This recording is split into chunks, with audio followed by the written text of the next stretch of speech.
is Annie Wilson. Today is May 2nd, 2014. I'm interviewing Irene English, a longtime parishioner at Immaculate Heart of Mary Parish in Grand Rapids, Michigan. Thanks for speaking with me today. You're welcome.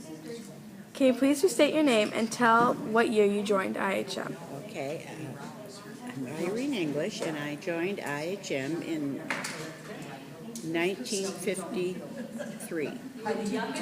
Describe your family at the time.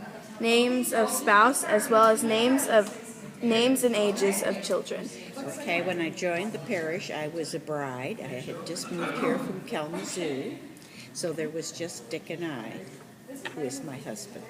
Okay. Who was the pastor when you joined? And Father Kilgore was the pastor when we joined. Okay. Please discuss your relationship with him and give your impressions of his role in our parish. Well, of course, he was a strong leader. He started the parish.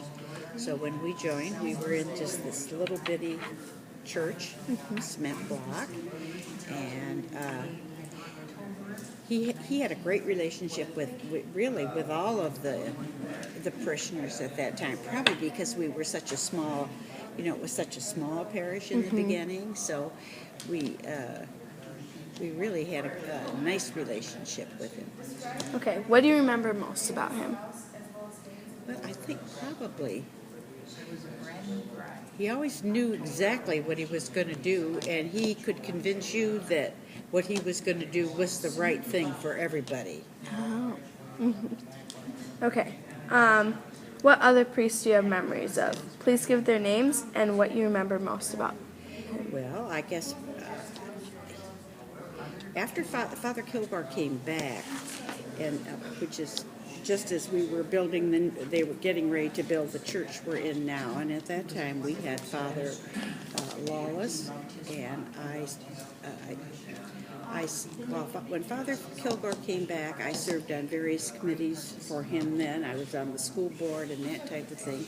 And then with Father Lawless, I also served on the parish council with him, so got to know him quite well. And it was interesting, at that time, the new church had already been built when Father Lawless was here. And where the crucifix is in the center of the church, that was vacant at that time when the church was built. And the reason was we were supposed to, our prayers were supposed to go directly to God. So there was not a crucifix there. Well, Father Lawless thought we really he wanted a crucifix there at that time so that it would have more meaning to everybody. So at that time, the parish council I was on the parish council at that time, and they voted that we would put in the crucifix. So it's the crucifix that we now have in our church. Oh, okay. Cool. Did your children go to IHM school? If so, tell about the atmosphere of the school and any principals or teachers who made impressions on your children. Okay, so I had 4 children, 3 boys and a girl, and they all went to IHM. Okay. Probably Sister Emile would probably be the principal that my family had the closest contact with. I was on the school board at the time she was here, so I think maybe that made me somewhat closer. Also, Phyllis Rosenbach was a teacher for all 4 of my children, and she did a great job teaching them English. And so even after they got out of IHM, went to high school and college, if they were writing a paper and they needed to have it critiqued, they always had Phyllis read it. I should say Mrs. Rosenbach. They always had her read it so that they made sure grammatically it was correct, which was great. Yeah. What activities and groups did you get involved with at IHM? Well, let's see. Well, of course, I was on the school board, I was on the parish council, and I was also a Stephen minister, which we don't have anymore, and the reason it dispensed was because of lack of leadership. And just trying to, and I worked, of course, for the Guild, And at one time, when Father Joyce was here, we had lots of parish activities. We did a couple of plays, which were great, and we had lots of. It was a great binding time for the Yeah. parish because everybody could get involved in it. Uh-huh. Oh, let's see what else. See, we didn't at that time. We didn't have the home and school that they have now.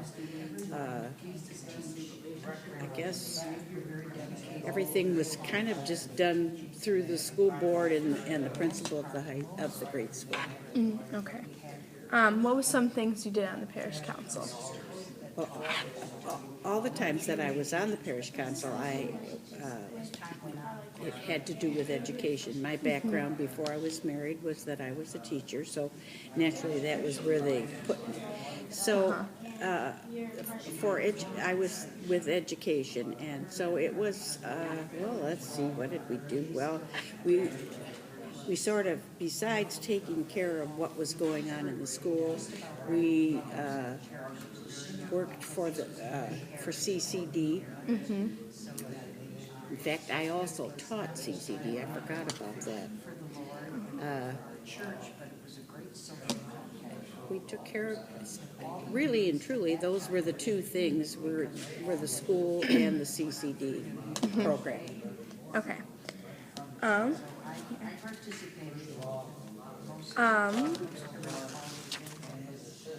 Can you tell us about specific memories you have about the new things at IHM, such as buildings or new programs or ways of doing things? New now, you mean? Just like what has changed while you've been here. Well, of course, a lot as far as the church building, the building itself has changed, because when we first joined, it was just the cement block building, and then they put bricks on it, and then they enlarged it a little, and that was and then when Father Kilgore came back, I think it was 62, I'm not real sure of the date, that was when they got ready for the new church. So the facility itself was a big change. And I think probably it's kind of gotten, what was the other question besides the changes? Yeah, or the new programs they got, or different way of doing things that they do. Programs. Well, you know, Dick and I started that welcome committee to welcome new parishioners, and now they still do that program. I think probably in a different capacity than they did. We just had it once a year, and I think now they maybe they work. You know, they bring it. What do I say? They do it more often now with the new parishioners.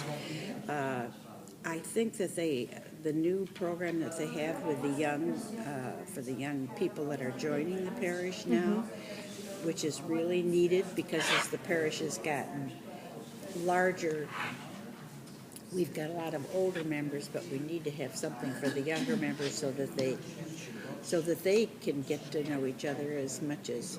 You know, we just had a great time with all of everybody that came into the parish when we were all about the same age. So we did a lot of things together. And we made some wonderful friends because of that.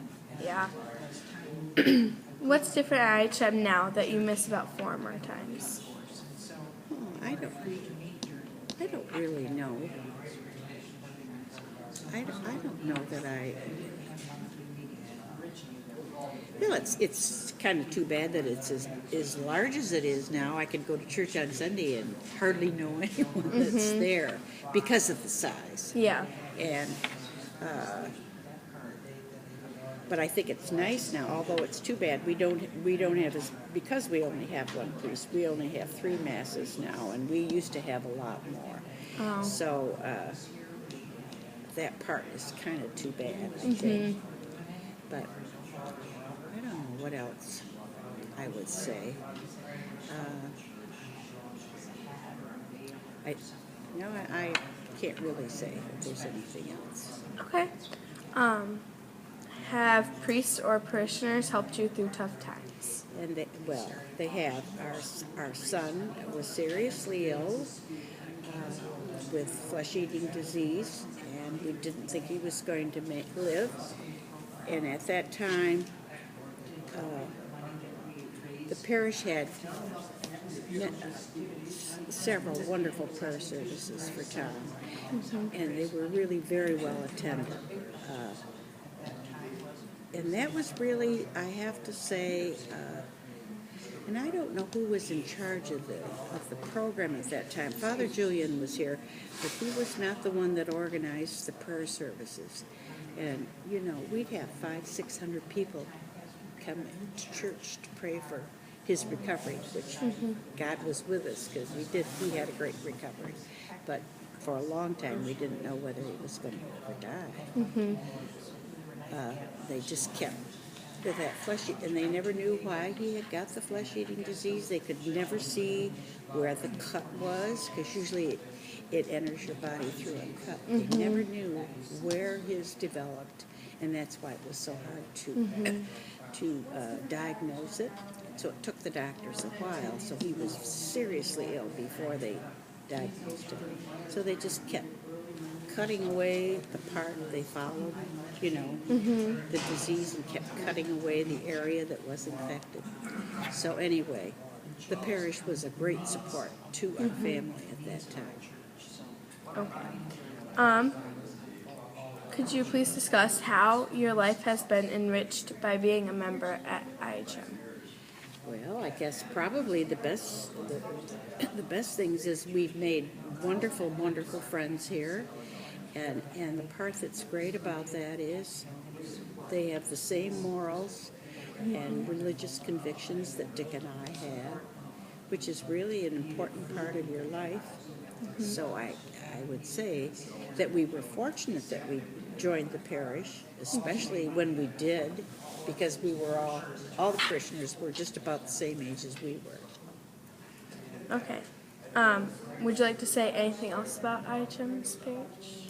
Well, I think it's a great parish, and I think we've been blessed that when we came here, we bought a little house on Rosewood, and we could cut across the field to get to church, and it's had a big impact on our life. Okay. Okay? Yep. Thank you for speaking with me today. On behalf of the parish, thank you for all you've done to make Immaculate Heart of Mary such a wonderful parish. Well, very good. So